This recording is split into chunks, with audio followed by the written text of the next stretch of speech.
Hello, welcome to Hangout. I'm Josh. And I'm Jonas. And this is Jerry. And he's hiding. He's all tucked in today because he's just finished 100 odd hours of Clone Wars. Tired from watching so much TV. Yeah, so I'm saying 100 plus hours of Clone Wars. Exactly. So we were chatting today about Star Wars Clone Wars, the cartoon series. This is a lightsaber. Wow. Don't question it. Don't question it. Top budget. Top budget. Top. Top tier. Replica. Yeah, so we watched all 7 seasons and the movie That's true. in chronological order.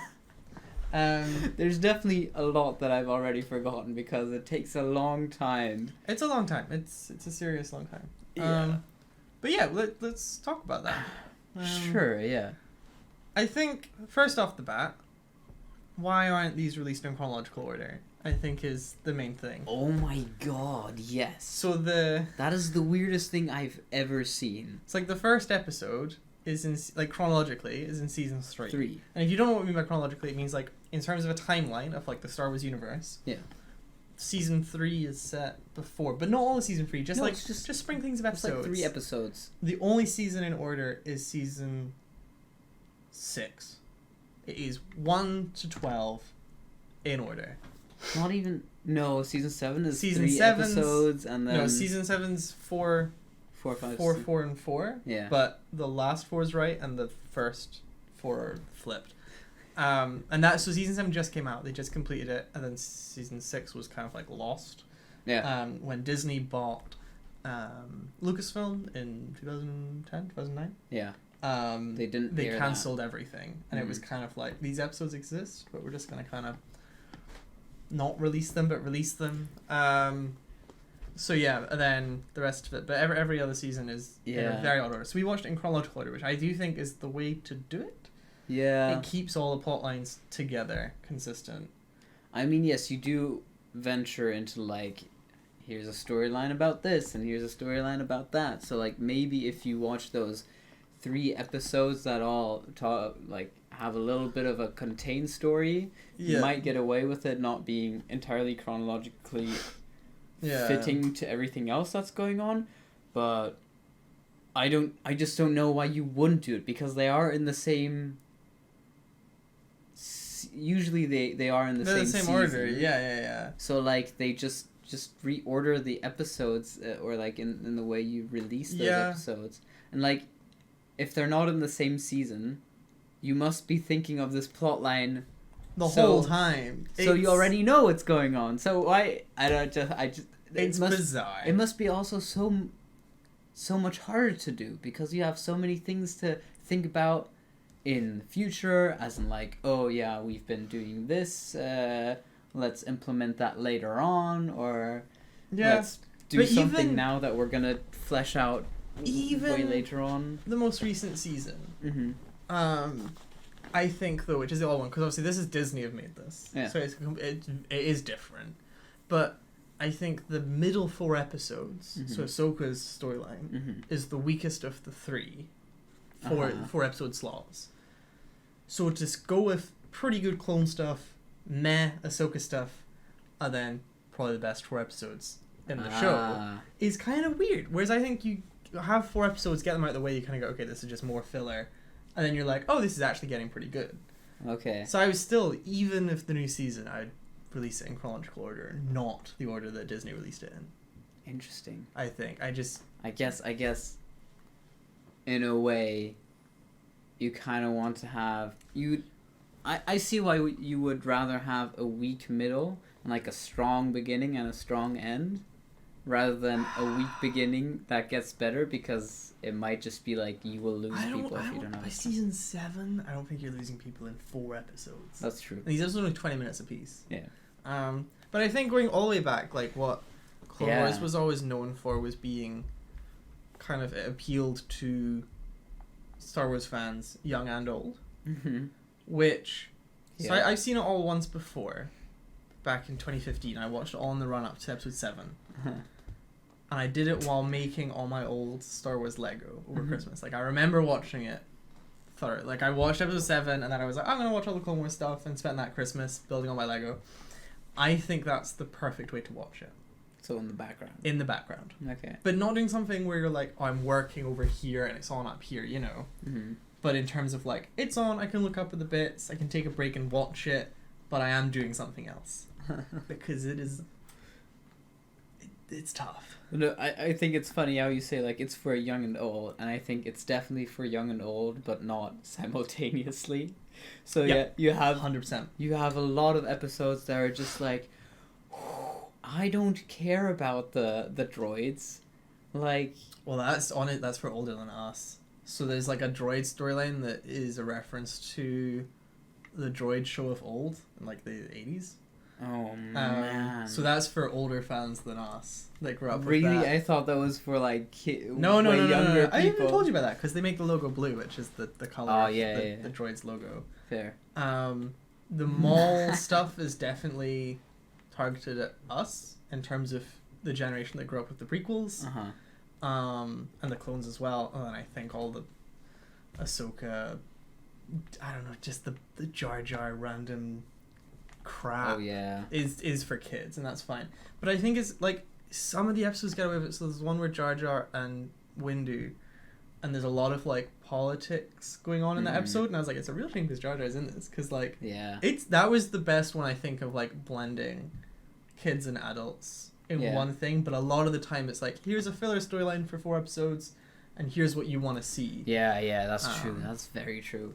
Which I think is why it's a tough watch, because I would say, like in hindsight, because this has like, I mean, this does get heralded as like great Star Wars content, and I would say about 35% of it is exceptional. Okay, I would say in terms of how Star Wars is. Okay. The level of Star Wars, which is all over the place. Might not be qualified to. You've seen all the films. Yeah, I've seen all the films, but I'm definitely not as into Star Wars as you are. No, but in terms of the quality of Star Wars films is all over the place. Yeah, no, a lot of, especially towards the end, like a lot of stuff is. I think it really picks up. Mandalore stuff. Some of the plot lines are. Yeah. I don't know, and I mean, there's also a lot of lore which like can be super cool and amazing, but I don't care about that. I'm sorry, I don't care at all. And so like they are really slow, and you're like, okay, I guess I understand more about the Force, but did I have to know these things? No. I feel like if you're watching a 100-hour TV show.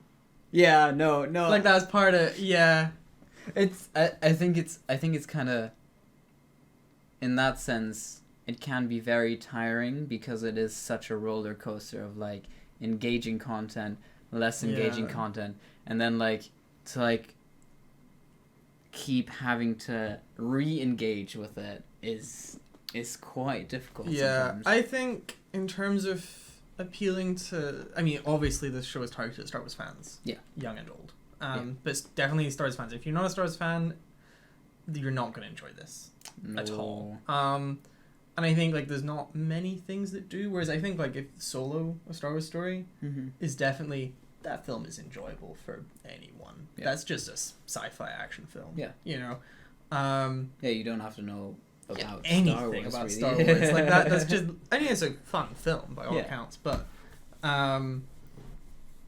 like you need some investment in the Star Wars franchise. I think some of the lore episodes work for me personally, like the Yoda ones towards the end. I really like them, where he goes to Moraban. It's Korriban in the before Disney bought it. It was called Moraban. Just saying, Korriban.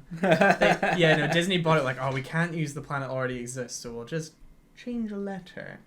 That works when they go to like the Force planet and there's the two opposites of the Force. I think that's a little too on the nose for me. But fine, like it does flesh out the Force a bit better than, it's little things that live in your body, and you're like, okay. I mean, I definitely felt like, this is also feels a lot like the new trilogy with like what Rey does on her island and like meeting her own dark side and that kind of stuff. Is like, there is also that yin and yang thing that came out long you. Before Disney. I think stuff like that is also very fair. it is for me a bit harder to engage with because it is just like information feeding. Yeah, 100%. You know? But yeah, no, I also like the Yoda stuff. Yeah. No, I really like the clone stuff. I think everyone does, as far as I know. The clone episodes are all really well done in terms of giving names and faces and voices to the different clones. That's done really well. I think going back, you would just select the plot lines that you like. I feel like there's definitely ones that you would just miss. Which, as far as I'm aware, is the way most people watch it. Like, rewatch it, is to just be like, okay, we don't need to see the virus on Naboo again, particularly the blue shadow virus. Why not? Because it's rubbish. Didn't you like the German doctor? No. Nein. Wow. Actually amazed that I remember that. Yeah, no, but I think it's just like... No, that's true. Interesting. Like, I don't need that... What was it? The brother and sister and father that are like Force gods or whatever it was. Yeah, on the planet. Yeah. We talked about that, where they're like... I don't need to see that. That was the bit that was too on the nose for me. That was just really weird and random. And Anakin was like, I don't know what he was doing there. Yeah, I didn't... Strange. No, but what I do find funny is just the way the characters are just ever so slightly over the top. Yeah. Yeah. In the sense that, you know, they have very good banter, but Obi-Wan is very sassy. Yeah, they took his sass from the prequels and just went for it. Yeah, stuff like that, or like, I don't know, the way Anakin and Ahsoka at the very beginning, at least, are like quite feisty sometimes. You know, it's funny. It's they do have good rapport in that sense, and that's what I like, that you have also good verbal battles. Definitely. I think it goes a long way to filling that gap between Anakin as a kind of grumpy teen. Not crying, a little bit broken in episode 2 to kind of arrogant and on that tipping point to the dark side in episode 3. I think it fills that gap. Yeah. Perfect. I think he's probably the best developed character of all of them. Yeah, I think he has so many moments within these 7 episodes. That's like seasons. Yeah. 7 episodes? No, within the 7 seasons that it's like, yeah, I can totally tell why at this point he would tend towards the dark side. Yep. Or at this point he would probably feel a certain unease about the Jedi and whatever. And it's usually with like Padme and him just like there's that one episode where they like they fight and you're like, alright, I don't know. Oh yeah, when she's like, I think we should take a break. Take a break. You're like, no. If only you knew, Padme. Like, I would extend this break if I was you. Yeah. But like, I think it makes him feel way more real and human. And, yeah. I mean, personally, I think the clues are there in episode 3 to kind of tip Anakin over the scales. I never thought it was actually that abrupt, but I know a lot of those hints are incredibly subtle, and for a lot of people that aren't paying attention until an hour into episode 3, and then you're like, oh, Anakin's evil now. Why is that? That's ridiculous. You're like, well, I mean, actually, they spent the first hour of the film setting that up, but sure. Yeah. So it kind of lends to that. Yeah. No, and I mean that's, in a way, it's very important because he's such an important character to... I mean, it's what the prequels are about. Yeah. Is him. I think in terms of the animation quality, getting from the technical side of things, it improves every single season. It does, yeah. Definitely the first couple seasons are rough, including the movie. They were rushed out. But it's also okay. Better. I mean, it's not horrible in any sense. You wouldn't watch it for that. No, probably not. No. Whereas, I mean, I want to talk about season 7 separately. But I think even like season 6 and 5 are like a good enough quality that it's... Every now and then you're like, oh, that's really pretty. That's pretty, yeah. We're not in the first 4 seasons for me. That's fair. I think they also more and more throw in money shots. Yeah. As in, like, they just throw in, a wide shot of planets and whatever, and you're like, yeah, okay, this is cool. I mean, that's what like a film is, you know. So it just makes it feel a little bit more cinematic and absolutely. I mean, there's I don't mind it whatsoever, and I also don't sit there going like, oh, why would you do this? Show us something pretty, you know. That's a very good impression of myself, by the way. No. That is what you sound like when you watch TV. Yeah. What is this? What is this, Star Wars? No, but like definitely season 7 is another ball game, and yeah, we'll talk about that then. Shall we talk about that in there? Yeah, that's getting its own separate. Okay. Because it's new. That's the bit that people might not see. That's true. Okay. Okay. What was your favorite of the plot? I know there is. I do think these episodes through that we do. I don't. Let's see if it's the effort in here. No, I just. You just sit down and talk. I'm not sure if that's more effort to try and keep it up without any plan. What was your favorite of the plot lines of the 6 seasons? Oh, Jesus. Man. That's hard. Okay, well mine, yeah, that I already know. I like the dynamic between Savage Opress and Darth Maul. I think it's cool to see because it's also you get a peek into the crime world. Mm-hmm. You get a closer peek into what Mandalore is like, and into like the functioning of the Sith Order, which you don't really ever see. Yeah, it's rare that you see them like the two Siths interact. I don't know if that's plural already. Actually, just two Sith. Two Sith. I think it's already pluralized. Sith Lords. Because like the Sith. I'm not sure if it's pluralized like Viet Cong. I think it's already plural. Okay. So yeah, but you don't see them interact together very often in the films, and if you do, it's often from like holograms. Yeah. Especially in the prequels. So. No, I mean, it's nice to see them like, okay, no, like, and there's no need for one of us to take lead, and Maul's like, no, I'm the master, you're the apprentice, and like you get that kind of dynamic there, which is cool. And then I think my favorite lightsaber duel in the show, hands down, is definitely them versus Sidious. I think it incorporates all the best elements of all the lightsaber duels. Damn. I mean, the choreography is good, but it's not ridiculously over the top, where it's like acrobatics. You get force pushes, lightning, changing of locations. That's true. You get double-bladed sabers, dual-wielded sabers. It's great. It's got everything I want. It's not too long. It doesn't overstay its welcome. Why are you laughing? You really thought this through. Yeah, of course I have. I put a lot of effort into my videos. I'm not saying I don't, but it's like you definitely have thought about this show a lot. I mean, we spent 100 hours watching it over the past month. But my mind also immediately, not necessarily Savage Opress, but which, by the way, is a ridiculous name. Savage Oppression. Yeah. But I think I would also tend towards like the darker plot lines. So also. I don't know, Count Dooku. I think is a really cool character in the series. In fact, the one where Dooku and Obi-Wan and Anakin have to work together to escape the pirates. Yeah, there's some great lines. The pirates is I always like them. Like it's pretty cool, and it's.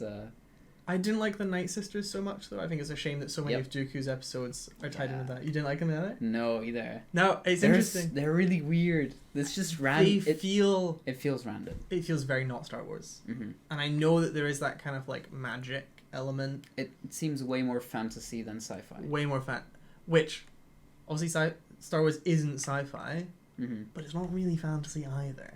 No. You know, like I think it was a thing that we spoke about actually. Where it's like in the Disney era, that's Jedi can fly. Like Rey is literally levitating, and there's an element of like that's fine, and theoretically, that should be possible. Yeah, but there has to be a line somewhere, you know, and it's like, where do you draw it? And for me, I think it's far more engaging to have that line further towards reality rather than after, because it does give some stakes, whereas if the Jedi's can like fly through space, and it's like, oh, I don't need a jetpack, and they just like float away. You're like, what? Like, where's the line? Like for me, even like General Grievous, the canon explanation for why he doesn't just get force pushed everywhere is because you can't channel that kind of force power if you're scared. So he terrifies his opponents, hence the lightsaber spins, so they can't just force yeet him away. Interesting. So that's the canon explanation for that. But of course, once you start playing with things like that, it's kind of like, where's your line? Yeah, you gotta draw it somewhere. No, I don't know. I just found it weird how they do like their whole witchcraft, harvesting force energy. Yeah. That was really strange. But yeah, I don't know. I think Savage is a cool character to spend more time with Count Dooku, which is a very, very interesting character because he's one of the few who goes from the Jedi to the dark side and therefore just has a bit more insight into everything, really. I think that's also the same reason why Darth Maul is so interesting, because he is a bit outside of that conflict and gives us a little bit more.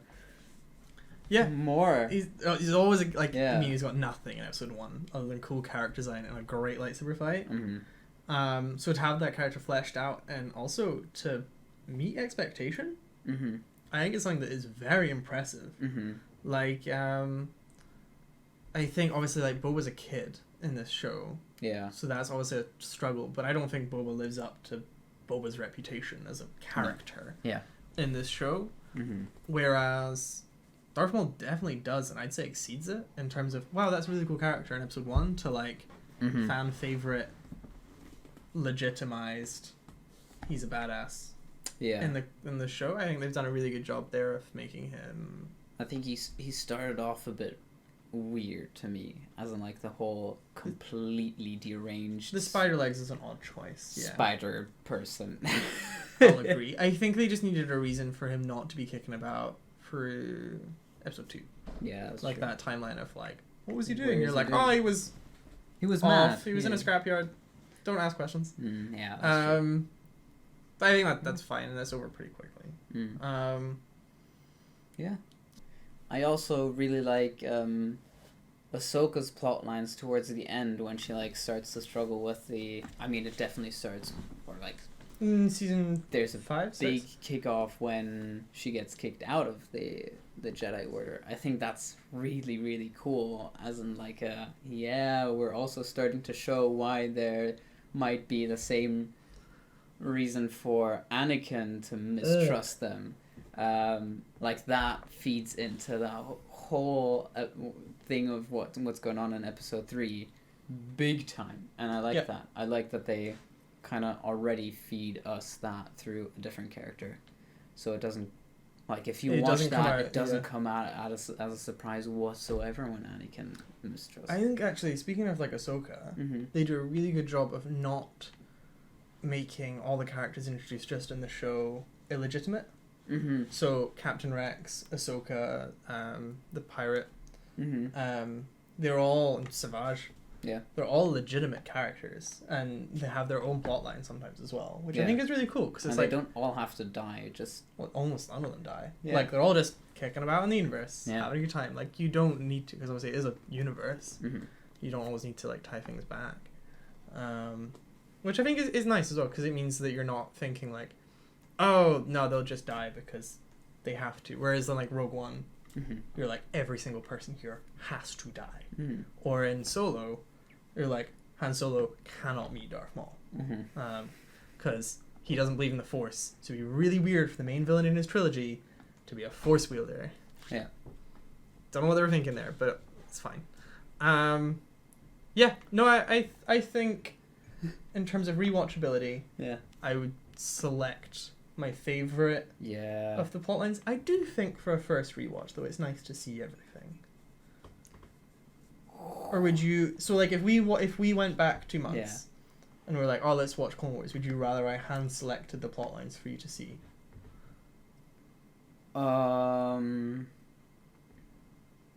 I don't know. I mean, there are definitely a bunch of episodes where I'm like, I totally could have skipped this, and it wouldn't have hurt me in the slightest. Like, I wouldn't have missed anything in terms of plot. Oh, no, there's definitely that. But that's, would you trust leaving that judgment up to someone else?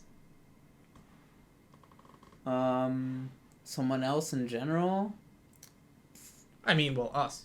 You. Me. I would trust you. Okay. Maybe I should make a list of episodes to watch. Yeah. But no, I'm just thinking, like, if people are like, oh, I've never considered this, should I watch it? Yeah. I don't know if it would definitely make sense to try and maybe write out the plot lines and say, like, okay, if you are into just the droid stuff, here, go watch that. If you are into just bounty hunting, yeah, absolutely. If you are into a whole bunch of that.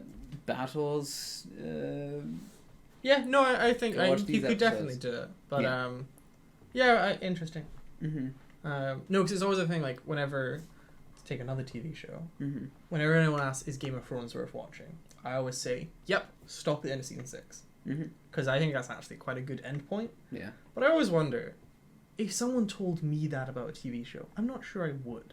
You would watch it, yeah, unless I didn't like it up to that point. Like, if it started to get weaker. But if I was watching Game of Thrones now and got to the end of season 6, imagine getting to that high and being like, why is someone saying to stop? Why like, would of course I'll keep watching it because you watch season 7 and you go, oh, that's alright. Season 8 and you go, they were right. But I think I would want to know for myself. So, like, this is like, some of the plot lines are for you, some of them aren't. Some of them have kind of kiddie humor, some of them are far more mature, some of them are darker. You might like the fantasy elements. So would you watch Night Sister stuff? You might dig it. Yeah, because some of them are darker plot lines. You can't say until you've seen it, and maybe that's also like the bad stuff makes the good stuff even better. I disagree with that sentiment. But sure, I don't know. Maybe it does for you. I mean, some people for sure. Yeah. But no, I do think about 35%. I'd say is like some of the best Star Wars extra content. So I think that's this problem that The Mandalorian ran into, in that everyone seems to think it's great. It's not. It's good. It's that everything else Disney has made has been crap, with the odd exception. So it's like, it's really, really good. Yeah, it's the comparative. But it's because it's compared to... So we did talk about The Mandalorian, so you can go back and watch our old video on that to see our thoughts. Because it has its merits. No, I think... Should we talk about Season 7? Let's. Absolutely. So Season 7 is comprised of 12 episodes. I avoided all spoilers, all reviews, everything. So I went in completely blind. Impressive. I think it was quite, because one of our best mates is a complete Star Wars nuthead. And he's like, have you seen 7? Have you seen 7? And I'm like, no. And I was like, oh, but I'm like, don't tell me a bloody thing. So, thank you. Do it. Thank you for not sharing a word. But, yeah, shout out to you. You know who you are. So we watched it, 5, 6, 7, 8, 1, 2, 3, 4, 9, 10, 11, 12. Yeah. Because that's chronologically the way to do it. That is correct. I think Ahsoka's episodes, so 5, 6, 7, 8. Her with the two sisters. The two sisters that she meets. Yeah. They felt very much to me like the rest of, or a lot of the rest of Clone Wars, in that it's completely throwaway. Yeah, I just didn't care. The thing is, like, the only purpose it really serves is to get the character where she needs to be. Yeah. And give her the information we need later on with Darth Maul. Yeah, 100%. So when she does come in later on, chronologically, we're like, okay, the pieces are in place. Yeah, we know what she's been up to and why she knows these things. Yeah, but it did feel like filler to me. Yeah, absolutely. No, you do have... I mean, the two sisters are throwaway characters. Yeah. So it's like... that's definitely the kind of stuff where, like, yeah, I don't care, and I know I won't care because these aren't characters to care about. Really. And also, if you're introducing characters, like, the Clone Wars great has some really good characters introduces. Yeah. But not in the final season of a show. And everyone knows it's the final season of this show. Anyone they introduce now is going to die or is not relevant. That's for me why I would have put this at the start. If I was making this show, because A, it's meant to be at the start, chronologically. And also, like, you're just getting people in the right place. You know, no one is watching this season that hasn't watched 100 hours already. They're gonna watch the whole thing. Yeah. And maybe do less of the in and out of prison. Like once, sure. They do go in and out a lot. A second time, maybe I think it was 3 times. And you're like, just yeah. How often can you break out of the same cell? Yeah. Like, what's going on? I mean, they did do things. So Darth Maul does disappear from the show after that fight with Sidious. Mm-hmm. You don't really hear from him again. Yeah. So again, like, oh, he's controlling the Pikes. He's back in control of all the crime syndicates. Mm-hmm. There's your reminder. It's like, great, but if you're paying attention, you knew that. But again, for the younger audience, maybe that aren't so clued in, or casual fans, for sure. But I hope you knew that. Maybe. I mean, there is episodes dedicated to it, but fine. The clones, I think it was brave of them to introduce a new squadron of clones, but they were all very distinct. Yeah. So I think that was fine. I like that. I like how they find Echo again. It made sense for like the conflict, and then he found his kind of finding your place. No, I also like, just in general, I do like that you have within the clones like characters that you do follow along. Like I mean, yes, Rex, but also like just Fives and Echo and stuff, and just follow them along their path, even if that breaks out into different paths, just so you always come across people that you don't know. And I think that's way better implemented than just throw away like, oh, introduce this clone trooper just to for this one episode, and you're like, okay, I'll never see him again even if he doesn't die. I think that would be weird. And so but I think the what's the Odd Bunch? No, I mean, they're Squad 99. Exactly. I do like that, because like they do get their number of episodes that absolutely work, and it also makes a whole lot of sense why they're introduced. Yes, so Echo can have some friends. No, first of all that, but also just in terms like, yes, why I mean, even if it weren't Echo making all the strategy stuff, it makes sense that the droids can only calculate something because they're not AI in that sense. So they can only go off of what they're being fed, only what they can. Yeah, they're taking gather. all the data and exactly, and that's what makes them outsmart a rehearsed pattern of strategies. And so, like, then to be like, okay, we need someone else stepping in with a completely different set of strategies, it makes absolute sense. Yeah, I mean, it even goes further to emphasize Rex's individuality of like. I think we should do it your way. Like, he is self-aware enough to know that they're copying all of his like they know all of his strategies, so he needs to do something different. Which I think is clever. He's a good captain. I think I even said out loud though for episode 9, 10, 11, 12, yeah, that's right, episode 9. Something happened. They hired a cinematographer. They spent all of their money on this. The particle effects, the smoke, the dust, the hair, the lighting, the shadows. It is incredible. So the last 4 episodes are honestly, they look different. I went from like this show is watchable to like, wow, this is really pretty. Yeah. Like, what the hell? And they do have more like hero shots or things that are very obviously like cinematic, so like really big wides multiple times, which is totally fine. Like, I'm okay with that. But just even the way clothes move, you can tell they spent every penny on these last 4 episodes, which I think is interesting because the first 8 definitely didn't blow me away. So it's not a kind of thing where it's like, oh, Disney's come on board and they have the best animators and just they are able to make it look better. It's like, no, it's just like those 4 episodes. Which is odd. Like, it does make you feel like different teams worked on these. Or way different time was given for each episode. Maybe. Because they are, I would say, incredible. Like, I'm happy to say. I think in terms of it keeps the artistic style, but makes it as photorealistic as possible. No, I mean, it looks amazing, I think, in terms of plot. It's great. Really liked it. Like, this is amazing stuff. They bring everything together. I think the only person missing is Asajj Ventress. But she's kind of off doing her own thing anyway, so it wouldn't really make sense. I feel like if you had her in, it'd be like, look at all the stuff we've got. Or the pirates again. It's like, we don't need Hondo here. He's not relevant. Yeah. But in terms of where the key players are during episode 3, it's great.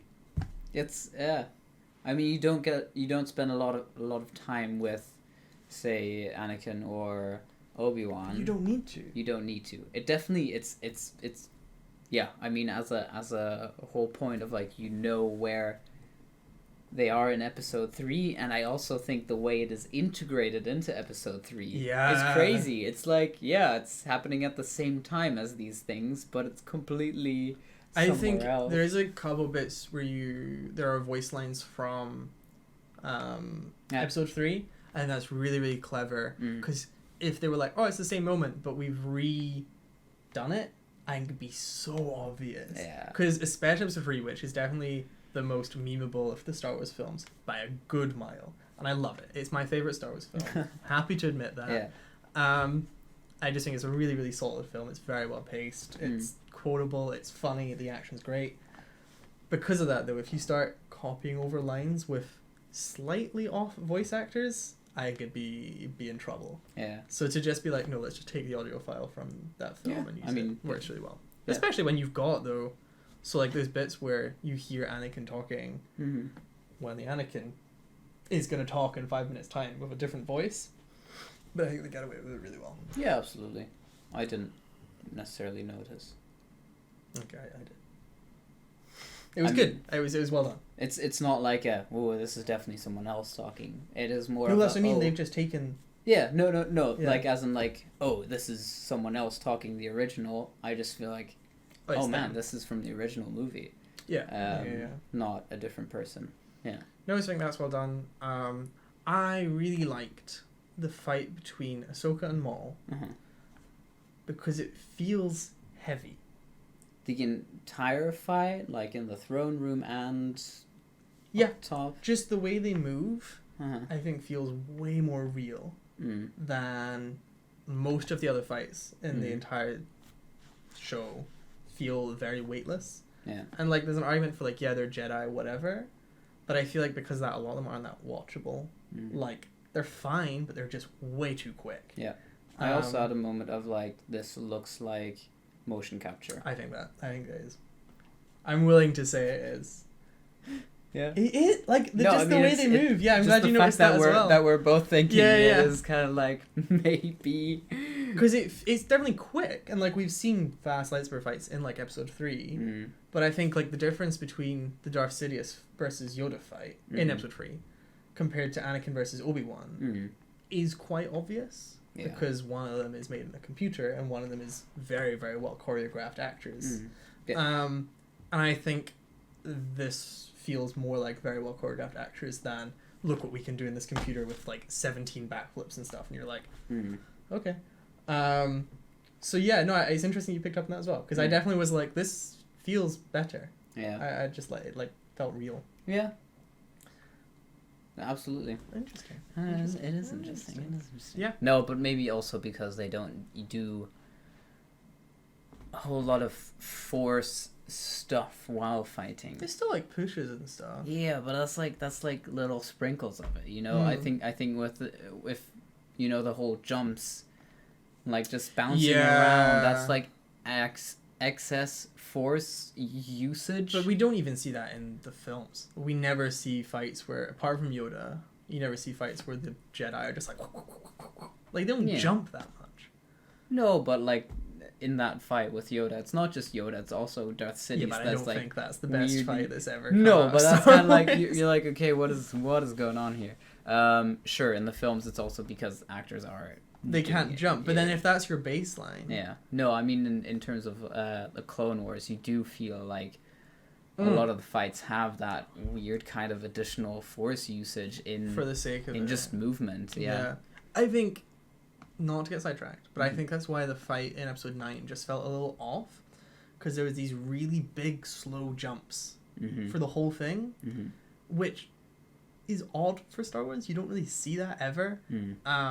Because even like when they are jumping about, it is like episode 3 where they're like quick, or like the show where it's just quick jumps, you know, and that's like accentuated. But then to have these huge wave jumping, then I'm like, what's going on? Like, We don't get slow motion. We're all it's just a bit. Yeah. I don't know. It's jarring. But yeah, no, I think it really hit the nail on the head for. Yeah, that's good. I would have liked some Sith lightning usage because I think, considering how pretty those episodes were, Darth Maul. Yeah, just for pure lighting effects, I think it would have looked great. I'm a big fan of pretty lighting. But can we talk about one thing? Hit me. Why does she have blue lightsabers? He does say, you actually talked over that line. No, but when he gave them back. Yeah. And he does acknowledge it. Yeah. And you were like, why are they blue? And I'm like, he just explained. Well, say it. It's more colour. He did just change them. It's because... That's not an explanation. It's because in the Rebels series, which is the kiddie cartoon that's crap that Disney made. I'm sorry if you like it. It's rubbish. So you're not sorry. But she like purified the crystals or whatever, so they're white. But then she just tucks these lightsabers away, so maybe she has other crystals. She has a white lightsaber. Yeah, I mean, it was strange enough that she just happened to at some point get a second lightsaber, and you're like, oh, that's just like in season 4 though. Yeah, she's just like, I want another one. When and where? Yeah, no, that's a really weird kind of. It was an odd choice. Yeah. Especially, I don't really know. I guess they just wanted to have that red and blue at the end. Yeah. Yeah. Yeah, Maul's saber, I don't really know what's going on there, actually, because he had the one in Solo that he ended season 5 with. And then he has a different one in season 7 that gets lost.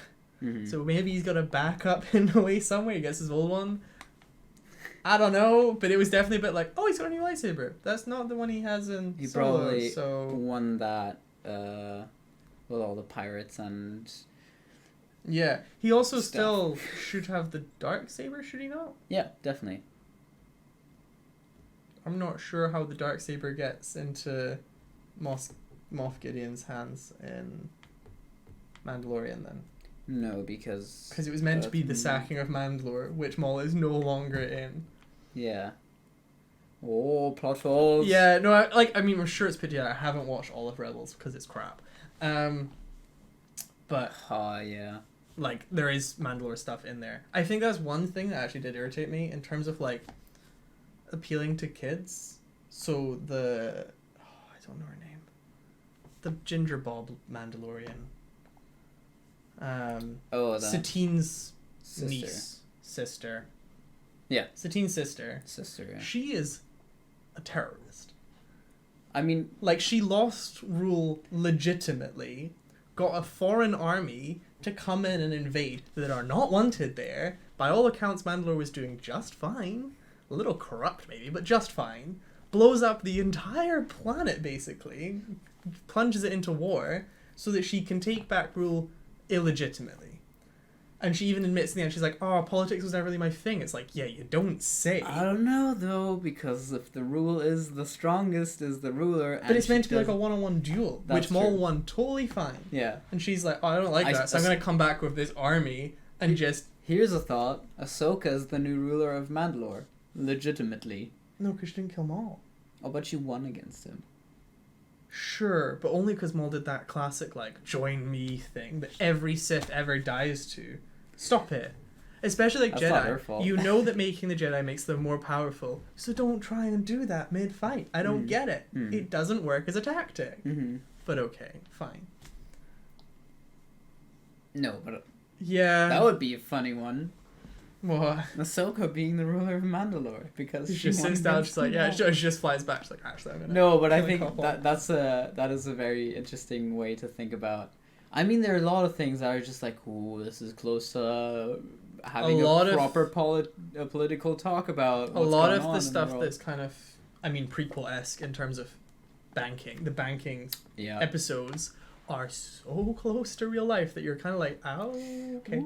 Yeah, I would be willing to bet money on the fact that Disney wouldn't make those episodes. I think they're far too close to real world politics for their liking, rather than like friendship. Yeah.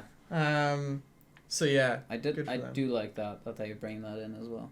Yeah, I mean that's the stuff that, as an adult, or young adult, whatever you want to call her. No, I mean that's why. But that's why I find the prequels interesting. Stuff like South Park or whatever, because it's like just a way to use humor in a way to. No, but in terms of like the bit of the prequels that are interesting now is the political sphere of this universe, which is shockingly close to our real one. And why stuff like in episode 8, where they're like, oh, these people are making weapons to the good side and the bad side. How terrible! And you're like, that's great. Like what? Like it doesn't do anything with this already. Yeah, but he doesn't do anything with that revelation. It's just like, look how bad this is. Yeah, and everyone's like, oh yeah, this is bad. Moving on. Yeah. You're like, well, Act 3. Continuing Act 2 because we've got hours to go with it. But like, yeah, I think that's the difference between Disney and Lucasfilm of old. More with it. Yeah, I think the show's fine. It ends on a high. Like, end of season 7 is really good work. Like, I know we diss Disney a lot, but they did a good job there. Yeah. No, I have to say that season was very good. Yeah, no, I approve. That's kind of it. That's kind of it. It was a long time coming. Yeah, we've taken our time watching it. I mean, there is times where you're like, let's just watch something else for a bit.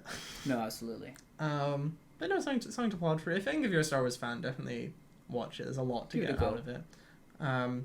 Speaking of long things, you're probably unlikely to be at this point in our video. If you are... No, you are, because you're a huge fan. Why don't you leave us a little comment down below to tell us you made it this far? Yeah. Unlikely. But we're watching you. I actually do know that 60% of our viewers aren't subscribed. So if you're watching this... Get subscribed, you want to subscribe? guys. It's fine. You don't even need to click the bell icon. I won't judge you. I will. Just subscribe. You know? Anyway, we shall leave it there. We shall watch episode 3 in a couple of days, maybe. Maybe. Why not? It's fun.